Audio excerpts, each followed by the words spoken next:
revoke the Insurrection Act? Depends on whether or not there's an insurrection. No, but you have violent people, and we're not going to let them get away with it. Oh, I think it was a riot. I think it was very bad. It was covered really as a riot by almost everybody. What is the bar for sending Marines to The bar is what I think it is. I mean, if we see danger to our country and to our citizens, we'll be very, very strong in terms of law and order. It's about law and order.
시청자분들 안녕하세요. 지난번 저희가 그 LA 이민 정책 관련 시위 그리고 주방위군이랑 해병대 투입 상황까지 좀 살펴봤었는데요. 네, 그랬죠. 오늘은 그 이후에 이게 미국 전역으로 어떻게 번졌는지 그리고 트럼프 대통령 생일에 있었던 일들 또 이 사태가 던지는 좀 더 큰 질문들까지 한번 이야기 나눠보겠습니다. 상황이 정말 빠르게 돌아가네요. 네, LA 상황이 어떻게 보면 좀 불을 지폈다고 할까요? 미국 전체가 지금 들썩이고 있습니다. 특히 그 6월 14일 트럼프 대통령 79번째 생일이었고 또 미 육군 창설 250주년 기념일이기도 했는데 이날이 좀 중요한 분기점이 된 것 같아요. 아, 그날이요? 네, 워싱턴 DC에서는 아주 대규모 군사 퍼레이드가 열렸거든요. 근데 바로 그 시각에 미국 전역에서는 왕은 없다. 이 구호를 내건 반트럼프 시위가 동시에 벌어진 거죠. 와, 군사 퍼레이드랑 왕은 없다 시위라니 정말 극명하게 갈리는 모습이네요.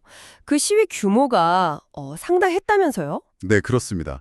필라델피아에서 10만, 뉴욕 5만 이렇게 주요 도시뿐 아니라 그냥 50개 주 전체에서 다 열렸다고 봐야 하고요. 50개 주 전체요? 네, 심지어 캐나다, 멕시코, 프랑스 같은 해외 2천여 곳에서도 동시다발적으로 일어났습니다.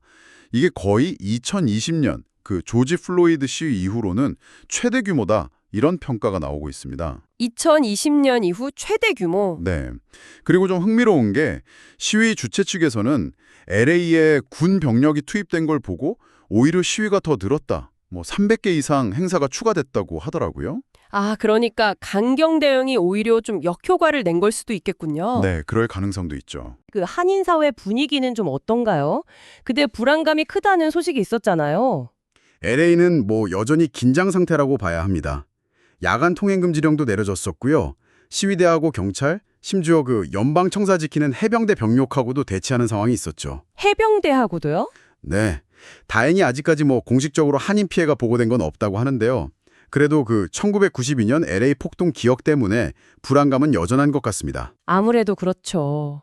특히 그 IC 이민세관 단속국 단속이 한인분들이 우려하는 업소 근처에서도 이루어졌다는 얘기가 들리면서 공포감이 좀 커지고 있고요.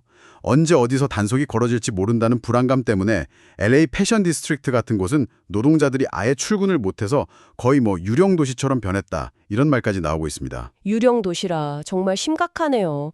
근데 트럼프 행정부가 왜 이렇게까지 강하게 나서는 걸까요? 이게 그냥 단순히 이민자 추방하겠다. 그 공약 이행만으로는 좀 설명이 부족해 보이는데요. 네, 맞아요. 여러 가지 분석이 나오고 있습니다. 첫째는 역시 핵심 지지층 결집 효과겠죠. 대선 공약 이행하는 모습 확실히 보여주려는 거고요. 네, 지지층 결집. 둘째는 이제 정치적인 이슈를 좀 선점하려는 거 아니냐. 다른 좀 불리한 논란들을 이민 문제로 덮으려는 효과를 노린다는 분석이죠. 특히 감세 법안 통과시키려면 예산이 필요한데 그 명분으로 이민 단속 강화를 내세우고 있다. 이런 시각도 있습니다. 아, 예산 확보 명분까지? 네. 그리고 셋째, 이게 좀 가장 우려스러운 지점일 수 있는데 행정부, 특히 대통령의 비상 권한을 좀 확대하려고 시도하는 과정 아니냐 이런 분석도 나오고 있어요. 그러니까 결국에는 보수 우위의 대법원이 자기들 손을 들어줄 거다. 이런 기대나 계산이 좀 깔려 있다는 해석이죠. 비상관한 확대라. 그러다 보니까 그 인신보호영장 청구권, 헤비어스 코퍼스, 중단 검토 이야기까지 나온 거군요.